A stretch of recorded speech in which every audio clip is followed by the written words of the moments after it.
Welcome to Belong. More than a year ago, I discovered Fractionals United, a rapidly growing community of professionals in fractional roles. I recently had the chance to sit down with Karina Mikhli, the founder of Fractionals United, to dig in with her on how she brought this community to life and how she's addressing the challenges of rapid growth. I hope you enjoy our conversation as much as I have. Karina, thank you for joining me today. My pleasure. I've been excited to talk to you about Fractionals United for a while now. I joined the community, probably almost a year ago. I think it was early when it was still a Slack channel. What I'd love to do first is fractional is a word that is very clear for some people, and others still have no idea what it is. So, to kind of set the context, would you explain your perspective on fractional? Yeah. I just want to quickly say we're still a Slack channel, so that hasn't changed. Right. Because you said like when you joined a year ago when it was just a Slack channel. Yeah, you have a lot of other resources now. Got it. Yeah, yeah. But Absolutely. we will always stay in Slack. I don't like the other community tools out there, and we're in Slack anyhow for our work. So, Right. I feel it's like I've stopped joining communities that are not in Slack. So Right. to answer your question, so fractional versus consulting versus interim, I think, are the most confusing parts of, where people get hung up. And it's not that one is better than the other, they're just different, right? A consultant is project based, even if it's a long term project. You're not part of the team, you don't have people reporting to you, you're not embedded. You are hired to do X, however long X takes, and then you move on. An interim can be part-time or full-time, but an interim is a gap. You're filling in a gap, right? Either someone's on mat leave, or they realize they need to fill a role and they need more time and they just need someone in there, warm-bodied, keeping things moving till they figure out who they want long term. Fractional is neither of that. Fractional is a part-time embedded senior leader, which means that, first of all, it's a senior leader because the reason you can do this fractionally is you're not doing all the work. You're leading, you're strategizing, you have resources executing on your strategy. Second, you're embedded. So you're part of the team. You are part of the leadership team. You are on the org chart. You have a job description. You can represent the company. You can, you have people reporting to you. And you're meant to be long term. Sometimes they decide they need full-time and you may or may not stay, or you find, your full-time replacement and move on. Sometimes, like it's happened with me, you put everything in place, they don't need you anymore, you move on, whatever it is. But it is not like you come in and there is an end date. You are intended to be a fully embedded part-time senior leader. There's Right. actually he's actually now a founder, so I don't think he's doing this anymore, but there was a fractional he's still in the community. So there is a fractional COO member who used to only take on two startups, two clients, and his team didn't even know he was fractional. Oh, wow. Yeah. Because, he had a calendar, they could find an available slot on the calendar that, coordinated with like that time block, right? Like whether he did one client AM, the other client PM, I don't know how he did it, but you can make yourself available or not on the calendar. And with Slack and everything else, it's like, in his case, like I have more than two at a time, so they kind of need to know. But if you're only doing two at a time, like, yeah, just find a slot on my calendar. Right. Okay. That's fantastic. Just the way you balance that kind of work. Um, I know the rise of fractional has been pretty recent. I'd say post-pandemic, is really when it's taken off, right? Yeah. Uh, it's funny, there's a member who's doing a dissertation on fractional, and she actually was at the New York, New Jersey holiday meetup last night, and we were talking about this because I challenged her to figure out when the term started being used. So she told me she thinks it's 2017. She's still digging into the data. I'm like, okay, so if it was 2017, who and when and what context? And she's like, I'll get back to you on that. I'm like, okay. Wow. So incredibly recent. What brought you to build Fractionals United? I've been doing this kind of work now for about like 9 years. And I also do workflow consulting. So back in, I'm trying to think of the years. I think it was 2020.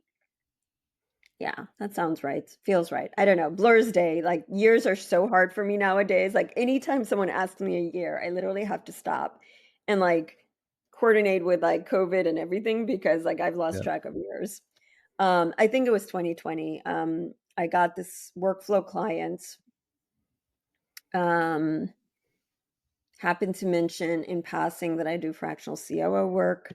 She started referring to me the next week as her COO. No discussion. I was like, okay, sure. I like working with you. So, okay, I'll give you more hours. Let's do this.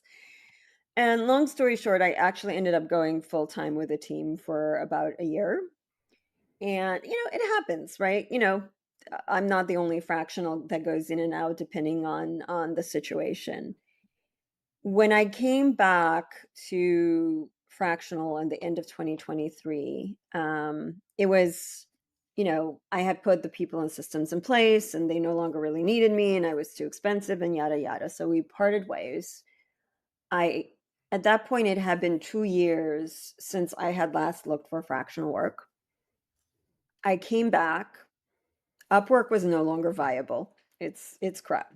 Back in the day, it was a numbers game, but I was able to get like high level, well paid fractional assignments on there.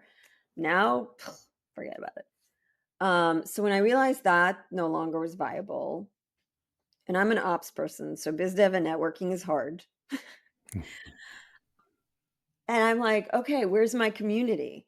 Like, I had joined some really great online operations communities during COVID. So I knew the power of online community. And I didn't want to have to figure it out on my own or, I just wanted my people. Like, I wanted to know how people were doing this because it had been 2 years, what works, what doesn't work, etc.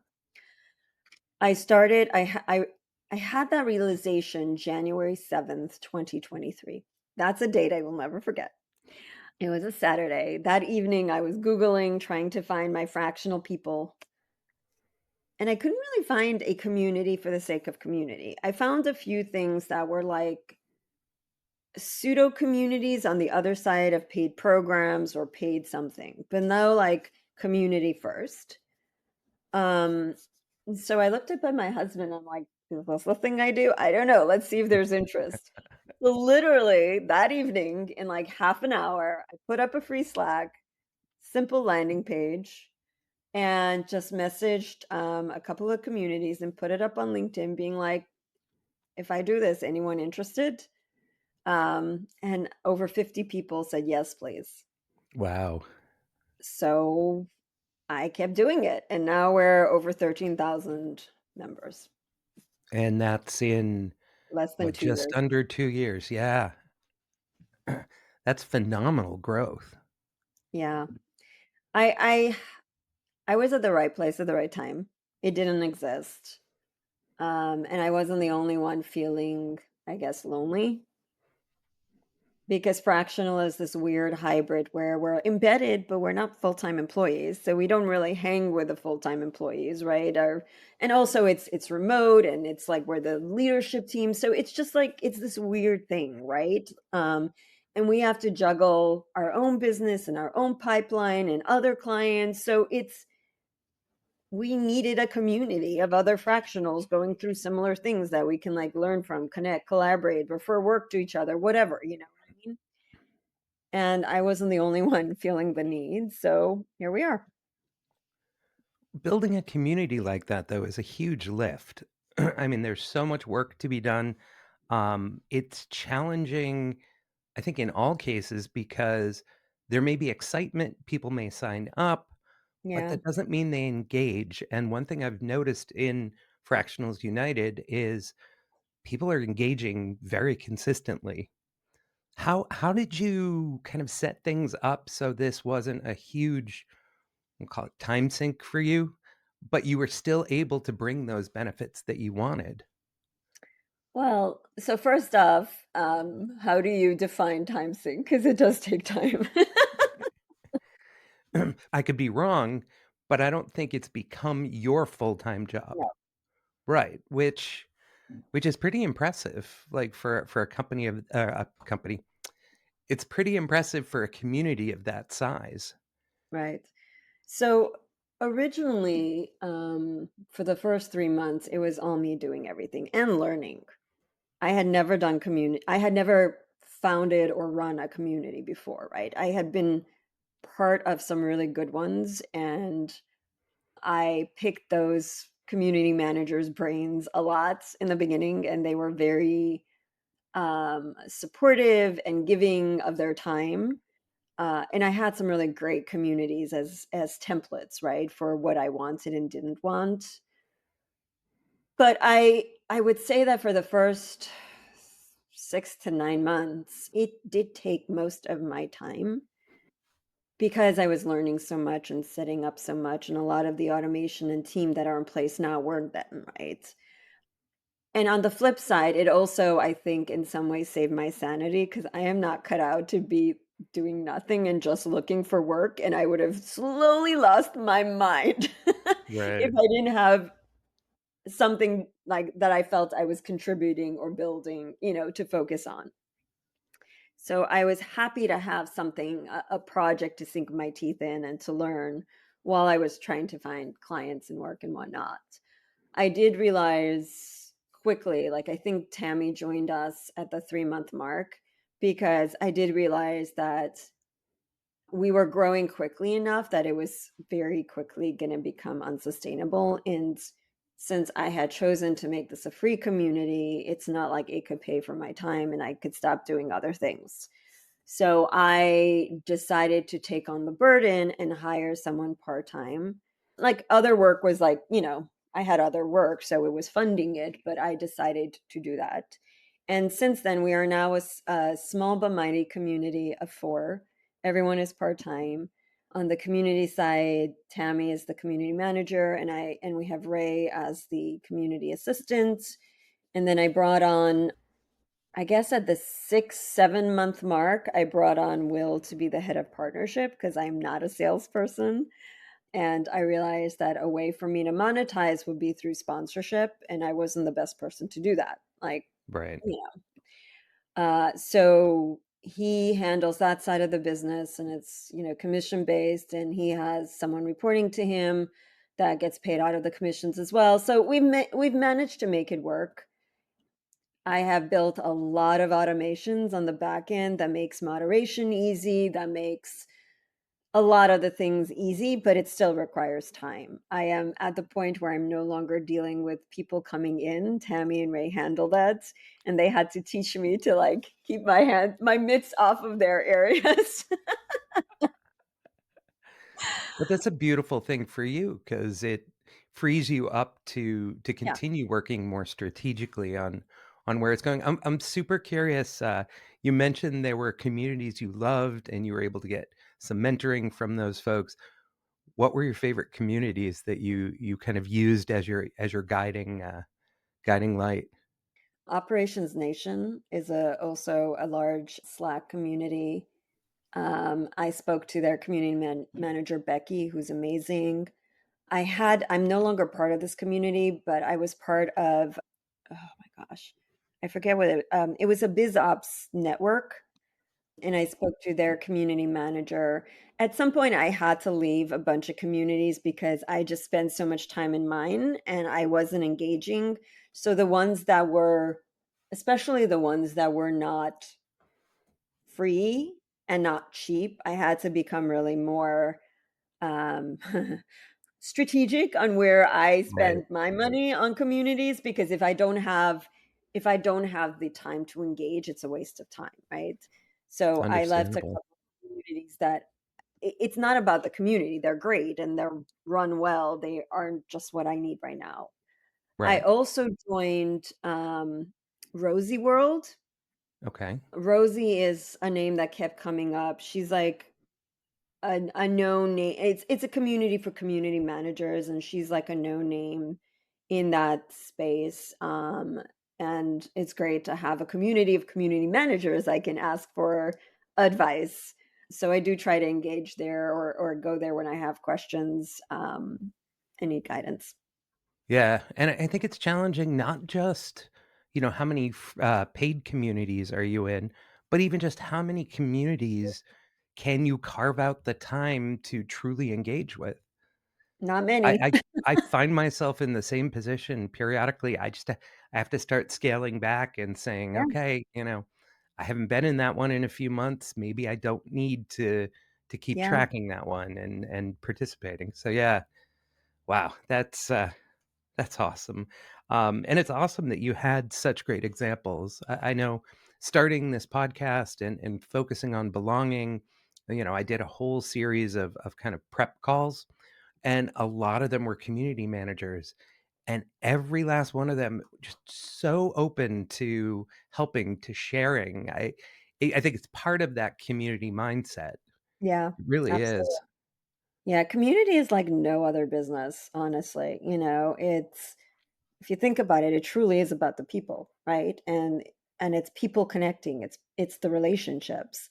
Um, so it makes sense that people who are into community are about people. Hopefully, Right. hopefully. Yeah. I Community has become a buzzword. There are a lot of people who are building community, but they're not. It's like it's their they're influencers and it's their followers. That's not community.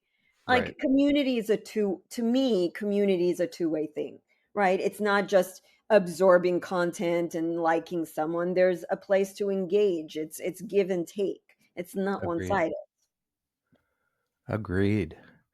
Yeah. And I think with the Slack community and just the way you've structured it as it's grown, it's clear where I can go contribute, depending on my area of focus or what I'm interested in. Yeah. Um, I think one of my fears with like this kind of professional community is always, is it just going to be, 100 people a day saying, "Hey, look at the amazing work I do. You need to help me find something." And I don't see that in your community, in Fractionals United. I see it in some of the others that I'm in. You get the Slack DMs just pitching something, and it's like that's not why I'm here. I'm not here to be sold to. I'm here to participate.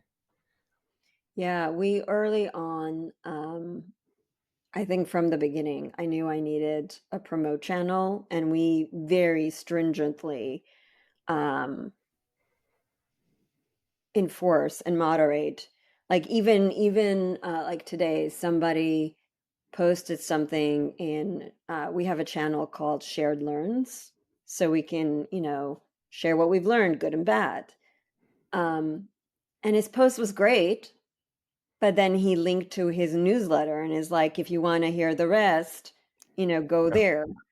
So I moderated it, like, the we have I wish I had done this from day 1. I didn't think about this till, like, maybe 9 months or a year into it, and it's like, "Oh my god, it would have saved so much time." So for every um, there are custom emojis that if I or Tammy or Ray, and only the 3 of us apply, depending on which channel we apply, it'll send a message to the person who posted it with a copy of their content so that they could easily repost it. Because the message explains why this is the wrong place, where it should go, and gives them the content to easily copy and paste. And then it deletes the original. Right. Wow. Yeah. And this is all automated. It's just triggered by a different emoji, so there is an emoji that is called promote. So if we apply it anywhere, the message will say, we don't allow anything promotional here. Please, repost it and promote. So he came back and he challenged. He's like, this wasn't, is it any content? Because this isn't really promotional. And I'm like, it's any link sending people to your content or your anything, you know? Right. Because it's a fine line, but you know what? Like, once I it's really interesting. There are times I'm like, "Seriously?" Like, I something is borderline and I let go, and then somebody jumps in right after and does a little bit worse, and then I'm like, "Okay, great. Now I have to just, like, moderate the 2 of you because everybody's gonna look at that and try to push." It's like children, constantly pushing boundaries. Like, Right. seriously? Right. Well, I think that happens in a lot of communities because the people posting around you, especially online communities, you're using that as your guide. You're really learning from the folks around you. Yeah, yeah. The I've noticed biggest that challenge. with tone and Yeah. other aspects of it as well. Sorry, what were you gonna say? The biggest challenge is, like, we have, like, a lovely onboarding doc that explains all the guidelines, and we keep it up to date, and we have new member welcomes, and on the top of every channel, it explains the topic, but people don't read. Right, It's very sad. And, right. like, Tammy keeps she stopped now, but she kept complaining to me. She's like, "Aren't leaders supposed to be readers?" It depends Yeah, on what and when, you know? yeah, yeah, yeah, yeah. Most people don't read the manual and probably never will.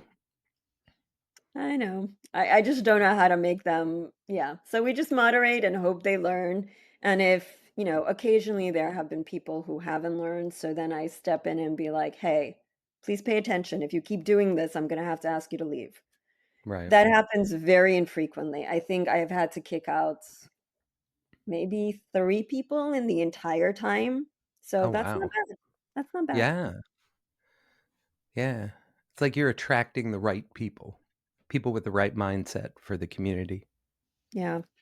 We do have lurkers, to your point. Like, there are, we've realized there people come and go, right? Like, they get busy, they stop engaging, they have a moment or they lose a client, they come back. It's fine.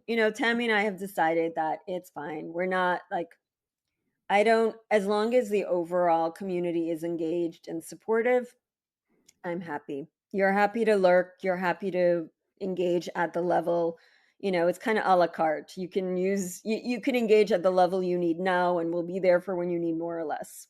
Right.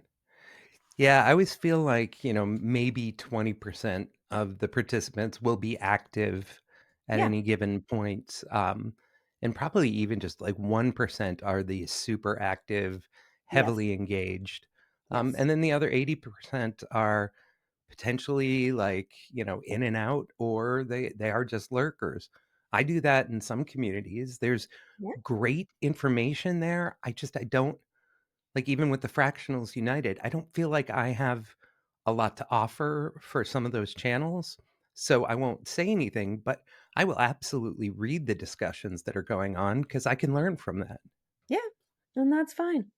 I have Yeah, no problem with that. I know.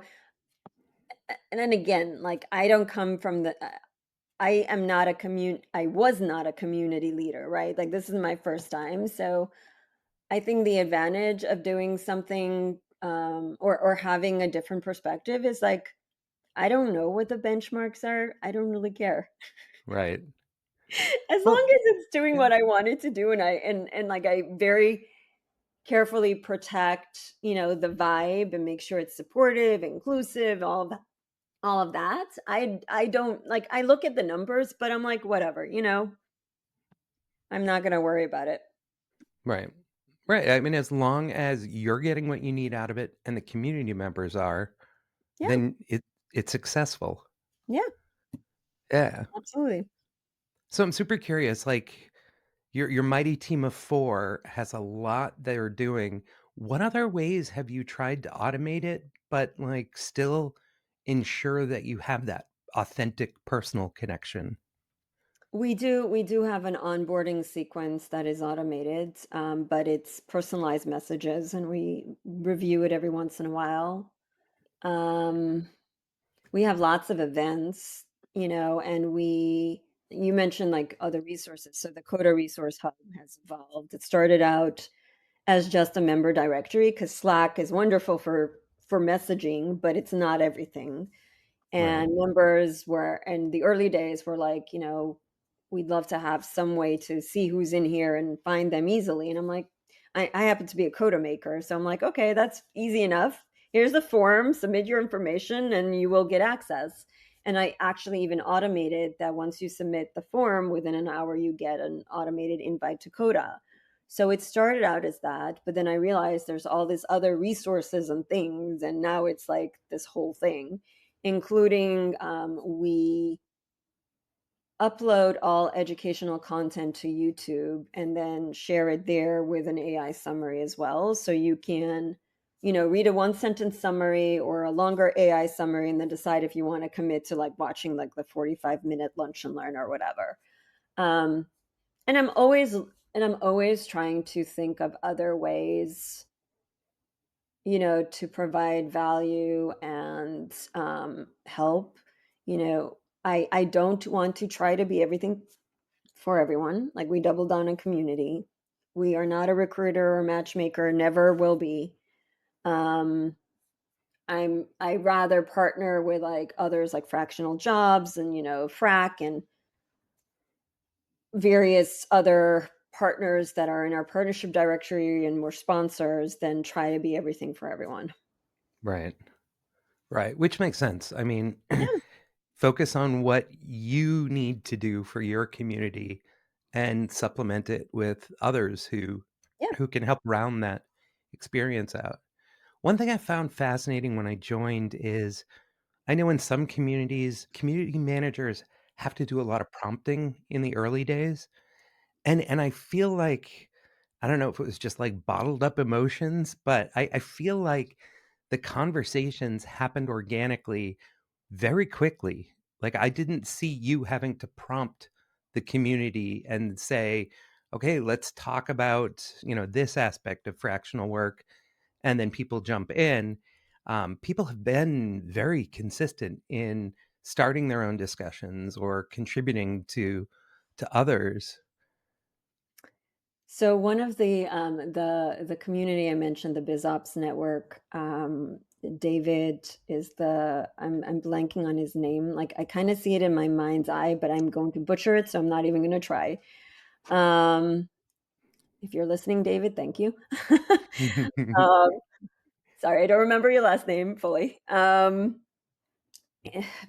one of the things he told me, actually, I think it was him. It was either him or I also spoke to the founder of a large RevOps community who also gave me some really great advice. Somebody, one of them told me that in the early days you do have to handhold, and I did.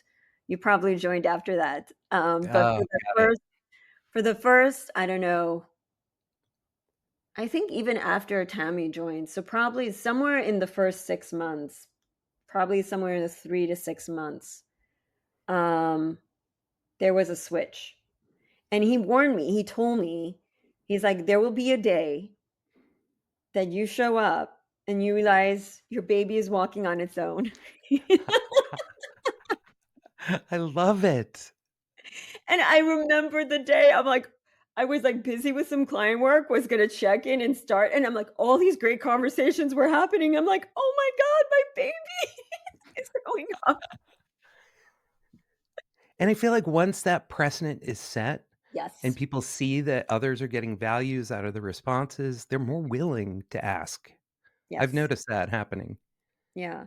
But the flip side is you have to protect it, right? Like, if I had allowed spam or, other things, then it would have very quickly devolved. And like, once you go there, it's hard to recover.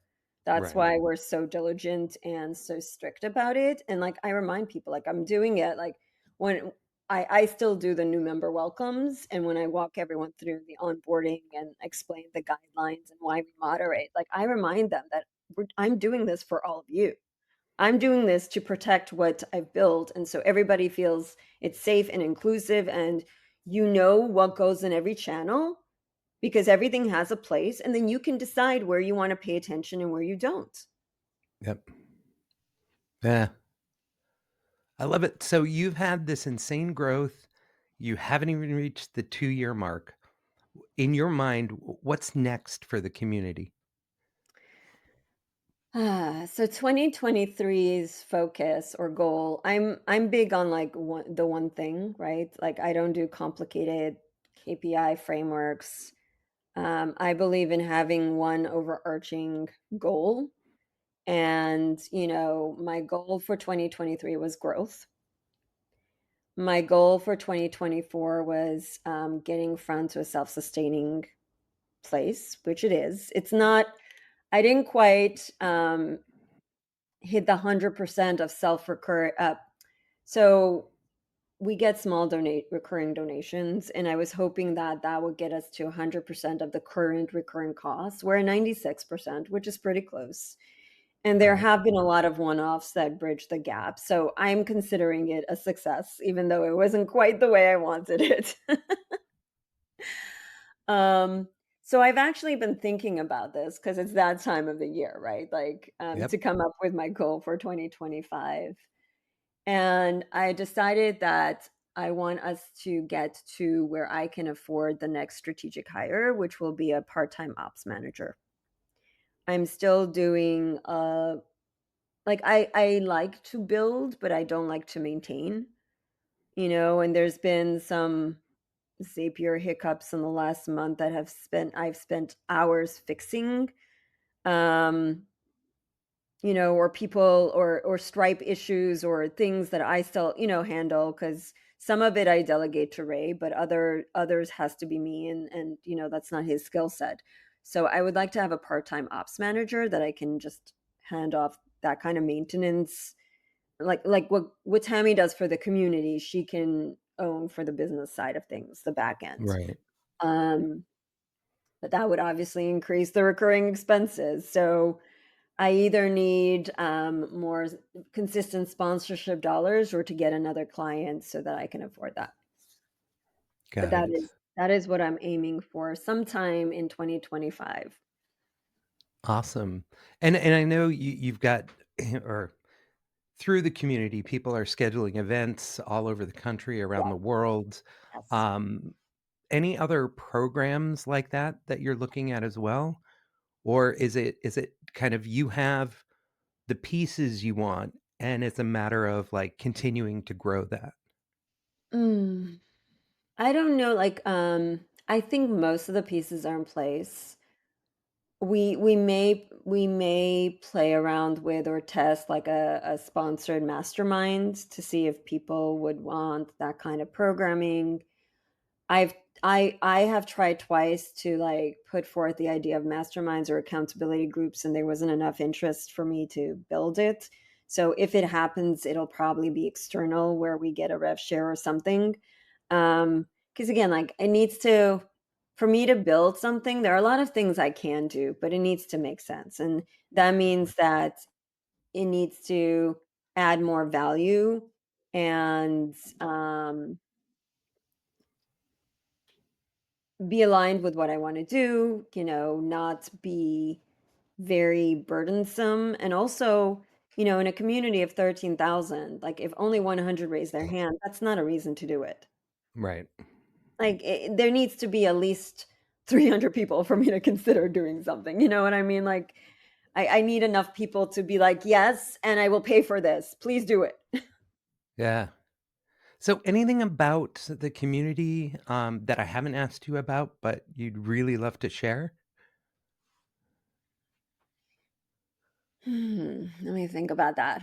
Um, We do, we're not a matchmaker, but we do have leads channels, and there is a simple form on the site for anyone hiring. So if anyone listening wants access to great fractional talent, you can fill out that form. It's free. There's also a form there for anyone who wants to partner with the community. Um, our sponsors tend to be either services or products that are beneficial to either the fractionals or our clients. Other than that, I don't know. Fractional is the way of the future. I would agree. I would totally agree, and I think I love the fact that you're doing this, like, and even the partnerships, you're doing this to keep the community free for members, which I think is phenomenal because, especially people trying to get into that space and, in the current job market, the current economic climate, like, it's sometimes really hard to make that choice to contribute, or subscribe to something, without a clear picture of what that return is. And I don't know. I feel like the return for so many people I'm seeing on Fractional is super high. And I'm assuming those are the ones who are a lot of your recurring donations. Yeah, it is challenging. I won't lie. Like my husband is currently looking for work, so we don't have benefits or steady income. And so I've been feeling a lot of pressure. And so many people keep telling me, like, actually, like I know I can't name the names. Well, I can name some of the names. There is a smaller fractional community, mostly based in Australia, New Zealand. He just turned flipped and became a paid community. I know of two other free communities that are going to start charging. Um, and one of them is one I belong to. And I was like asking the founder, I'm like, what's going on here? Like, are you not afraid you're going to lose like so many people? And she was like, "It's just hard. It's really hard." Like they were reliant on grants and other things, and it's just very hard to keep doing what they're doing. And I get it. I don't pay myself, right? Yet. I'm hoping I can at some point pay for some of my time. And and it was funny. I was talking to Tammy about like the 2025 goal, and I'm like, so the choices are either like make the 2025 goal to pay myself something or to get this ops manager. And she's like, "You want the ops manager?" I'm like, "Yeah." I Yeah. love it. She knows me well. Um, but it is hard and I have felt the pressure and there are Right. days I'm like, "Why am I doing this?" But to your point, I know that there are so many people struggling and out of work, and I chose to make it free so that they don't have to make that choice. And yeah, for what people, even yesterday I was having a conversation with someone and he was giving me suggestions of how I can make it a paid without technically going back on my word, and I'm like, Yeah. doesn't feel right.